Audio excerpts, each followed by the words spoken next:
নমস্কার বন্ধুরা, আপনারা কেমন আছেন? আশা করছি ভালো আছেন। আমাদের চ্যানেলে যদি আপনি প্রথম বা নতুন হয়ে থাকেন তাহলে অবশ্যই চ্যানেলটি সাবস্ক্রাইব করে দিন এবং ভিডিও ভালো লাগলে অবশ্যই লাইক, কমেন্ট এবং শেয়ার করবেন। আজকে আপনাদের সাথে যেই ব্যাপারে আলোচনা করব তা হলো যারা কর্কট রাশির জাতক জাতিকা রয়েছেন, আপনাদের কেমন কাটতে চলেছে এই সপ্তাহ, অর্থাৎ 24শে জুন থেকে 30শে জুন পর্যন্ত কেমন কাটবে সেই ব্যাপারে একটা বলবো। আসুন জেনে নিই।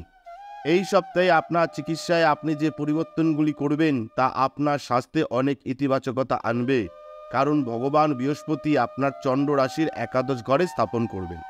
এই জন্য আপনার দৈনন্দিন রুটিনে যথাযথ উন্নতি করুন এবং প্রয়োজনে আপনার খাদ্য পরিকল্পনার জন্য একজন ভালো ডাক্তারের সাথে পরামর্শ করুন। এই সপ্তাহে আপনাকে আপনার সময় এবং অর্থ উভয়ের মূল্য দিতে শিখতে হবে, অন্যথায় আসন্ন সময়গুলি আর্থিক সীমাবদ্ধতার কারণে আপনার জীবনের বিভিন্ন ক্ষেত্রে প্রভাবিত করতে পারে, যার কারণে আপনাকে নানা ধরনের সমস্যার সম্মুখীন হতে হবে। এই সপ্তাহে কোনো বিষয়ে আপনার পরিবারের সাথে আপনার বড় বিবাদ হতে পারে। এই সময় আপনি অনুভব করবেন যে আপনার পরিবারের লোকেরা আপনাকে বুঝতে সক্ষম নয়, যার কারণে আপনি অনেক দূরে গিয়েও বড় সিদ্ধান্ত নিতে পারেন। এই সপ্তাহটি আপনার কর্মজীবনে উন্নতি আনবে, তবে আপনাকে বিশেষ যত্ন নেওয়ার ব্যাপারে বলতে হবে, কারণ এই সময় যদি বিশেষ যত্ন নেওয়ার পরামর্শ দেওয়া হচ্ছে, কারণ আপনি যে কাজই করুন না কেন আপনাকে সাবধানে বিবেচনা করা উচিত। এছাড়াও ঊর্ধ্বতন কর্মকর্তা ঊর্ধ্বতনদের সঙ্গে কথা বলতে চাইলে নিজে করুন, কারো মাধ্যমে নয়। এটা মাথায় রাখবেন, ঊর্ধ্বতন কর্মকর্তা এবং ঊর্ধ্বতনদের সাথে কথা বলতে চাইলে নিজে কথা বলুন, কারো মাধ্যমে নয়, কারণ তাহলেই আপনি আপনার ভালো পারফরমেন্স দিতে সফল হবেন। এই সপ্তাহে শিক্ষার্থীরা তাদের মনকে পড়ালেখায় ব্যস্ত দেখতে পাবে, যার প্রধান কারণ হতে পারে বাড়িতে কিছু অনুষ্ঠানের আয়োজন করা হচ্ছে। এই অবস্থায় যখনই সময় পান, সময় নষ্ট না করে নির্জনে গিয়ে পড়াশোনা চালিয়ে যান।